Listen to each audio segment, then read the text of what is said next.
In this video, we will look at creating replication jobs. We have already seen how to set up replication services at multiple sites. We have also seen how to set up replication targets. And now is the time to actually leverage that work and create the replication jobs that will do all the hard work for us. So now we are at our branch site 2, which has the vCenter 221. This is part of the linked mode group with 220 at headquarters. And we see a couple of interesting virtual machines here called packed pub 1 and packed pub 2. Let's select packed pub 2 and see how we can configure replication. So I right click on this, and at the bottom I have all vSphere replication actions. The only action right now is configure replication. So I click on configure replication. It asks me whether I need to replicate to a vCenter server or to replicate to a cloud provider. Now if we had already set up a target to a cloud provider such as vCloud Air, as I showed in a previous video, we could have selected this option as well. But if I click this obviously and hit next, there are no targets, so nothing will happen. So I will reselect replicate to a vCenter server. I click next. Now the connections are to a vCenter on 223, which is branch 3, and obviously it is connected to itself as well, and then to 220 as well, which is at headquarters. So I want to send this replication over to headquarters. Remember, I'm at the branch, so I need to send this to headquarters. So I'm sending this to headquarters. And so I click on the headquarters vCenter, and we auto assign the replication server. And now we need to select a data store where the replicated files will be stored. So this set of data stores will exist on the target site that we selected. So I click on edit, and I see the various data stores available are these. I have a cluster already set up which is called the packed data store cluster. When I click on that, it actually gives me the two different data stores that make up that data store cluster, data store 200GB and data store 200GA. Each are 200 gig, and it's just A and B. So I will select data store 200GA, and what it tells me is that the replicated files will be stored in this folder and will be stored on data store 200GA.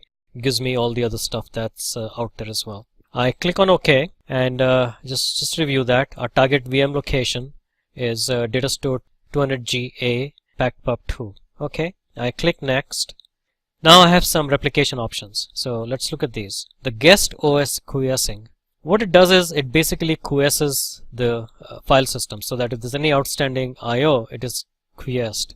And that obviously takes some time for it to happen. So it does affect the RPO time, which is the recovery point objective time. Now this is a Ubuntu machine. I don't know how we're going to set up quiescing on this. But if this was a Windows machine, we could have used the volume shadow copy as an example to quiesce that. So there are ways of quiescing the guest OS, but again, the issue really is that it takes a long time for the I/O to be completed and for that guest OS to be in a quiesced state, and this affects RPO times. Most cases, the vSphere API for data protection, which is VADP, will basically take snapshots, and you will get basically your replication that is consistent for that snapshot. Another option that's available with is called a network compression, so that the data that's sent across the network is actually compressed, and while it consumes more CPU resources, it is much faster because over the network, but then it has to be decompressed on the other side as well. Now, this is only actually possible if both sides are vSphere 6. It is only then that you are able to do end-to-end compression. If you have, for example, vSphere 6 and a vSphere 5 replication set up, compression will not be possible.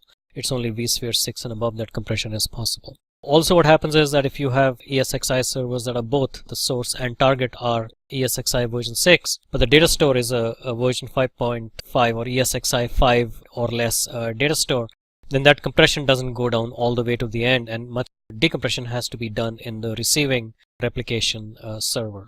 So in our case, we have vSphere 6 running at both ends, and all our data stores are version 6 data stores. So I will enable compression, network compression for the data. I click on next, And now we have to look at the recovery settings. So the key here is the recovery point objective, which can be from 15 minutes at the lowest to 24 hours at the most.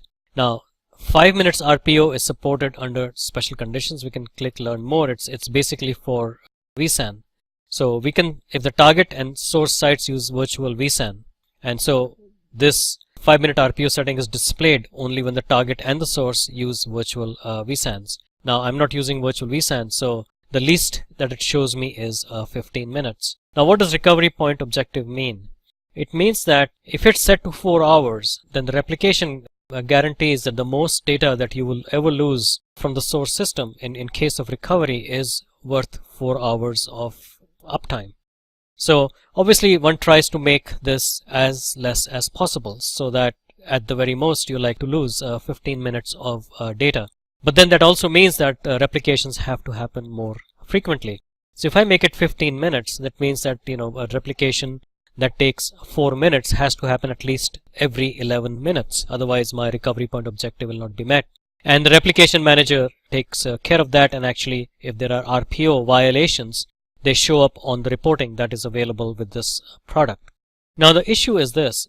Suppose I set the RPO to 15 minutes and it takes 4 minutes for the replication to actually happen, because the amount of changes on the source virtual machine are quite extensive. But if it takes, so every 11 minutes is when the data has to be transferred across. But of course if there's a glitch in that, or there's more traffic and it takes more than 11 minutes, then your recovery point objective has not been met. So one has to be very careful with it, and obviously this is a business consideration. The actual time should not automatically be made 15 minutes, the RPO. It should be dependent on the kind of recovery that you actually need. And depending on that, you then have to monitor your replications, make sure they are all happening with enough leeway in your bandwidth, so that your bandwidth is not a constraining factor. You may need more bandwidth if you keep your recovery point objective very, very low, because the replication has to happen more often, and if there are a lot of changes, then the data that has to be sent across is extremely high. So the point I was making before is that if you set it to 15 minutes and it takes about 4 minutes for the data to get across, that means the replication has to be renewed every 11 minutes.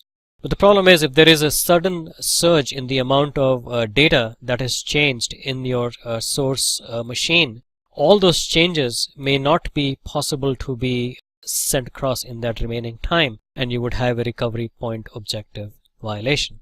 The point in instance is very, very useful. The only issue is if you have enough storage for it, then it's perfect. So retained replication instances are converted to snapshots during recovery, and you cannot replicate existing VM snapshots basically. So you need to be sure that you're running snapshot free. Now they're converted to snapshots only when you actually do a recovery, but you can retain point-in-time instances. So if I enable this, okay, the default here is that I keep 3 instances per day for the last 5 days for a total of 15. Now the maximum number of these instances is 24. So the multiplication factor between 3, if you multiply 3 by 5, it's 15. That's okay. But if I make it 8, then it becomes 27, which is more than 24, which is the limit. And so you get total number of retained instances cannot exceed 24. I like to keep this right now at 3 instances for the last 5 days. Now if the RPO is more than 8 hours, you may want to decrease the RPO value to being something less, so that vSphere application creates the number of instances that you actually want to keep. Because remember, 3 instances per day means every 8 hours you want to keep a point-in-time instance. Okay, I like to keep point-in-time instances because I have enough storage. When I click on next, since the virtual machine is not powered on, replication will start when the virtual machine is powered on. Apart from that, we are replicating to our headquarters site. The replication server will be auto-assigned. We have the target location to data store 200G-A. There's only one disk in this virtual machine. There are no disk seeds. What disk seeds means is that if you have a very large virtual disk, VMDKs, then you can actually pre-populate the VMDKs on the receiving replication server. And then when you actually define your replication and you point to that data store, the replication mechanism actually looks to see if there are VMDKs with the right name for that virtual machine. And if they are there, then it basically says that those seeds are available. Now, obviously, the advantage of this is that the very first time you start up a virtual machine, the entire VMDK has to be replicated across. If this is a very large virtual machine, then it'll take a very long time, and you will probably lose your recovery point objective constraints right there and have violations. So for large systems, and especially if you are replicating to a cloud system like vCloud Air, it is best to copy the VMDKs, send them over, have VMware actually restore them on the other side, and then use them as seed VMDKs, which the replication mechanism recognizes when you actually define a new replication job. And with that, we say finish, and it is in the process of creating a new replication job. So when we go back to the vCenter and we go back to monitor vSphere replication, we see that in the outgoing replication, this has been added and it is not active at this point in time. The virtual machine has not been powered up. Let's look at our headquarters site and look at incoming replications. You can see that that replication has been represented there. I have now powered on the virtual machine, and when I refresh, I get the status of OK. And you can see what happened here. The last sync happened just a few seconds ago. It took 19 seconds, and the entire VMDK was moved across, and it was 226.96 megabytes, and the RPO is this. If you look at the point in time, well, that is our very first sync point that is available on the receiving server. Okay, now let's look at some of these icons. This icon pauses the ongoing replication.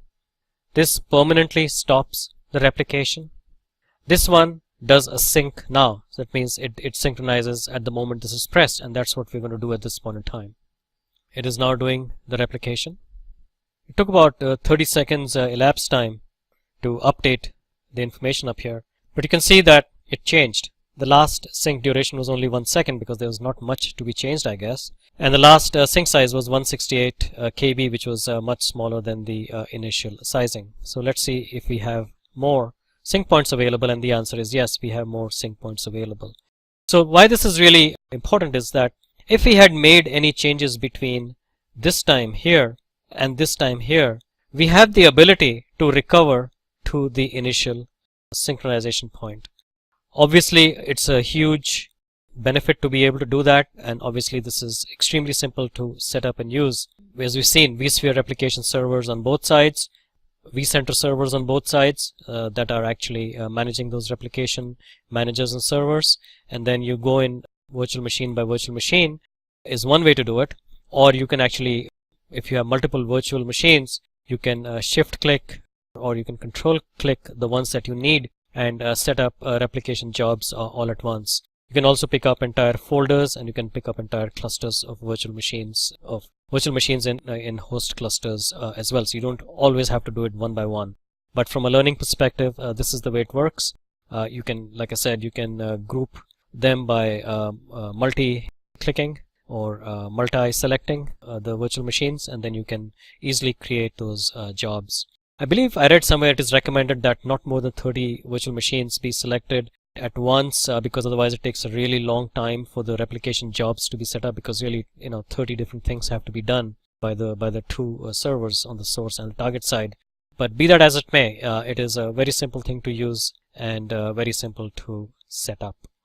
In the next video, we will cover recovering replicated virtual machines, since we have already started the process of replicating virtual machines to different sites. In the case of a disaster, we now will need to understand how to recover these same replicated virtual machines.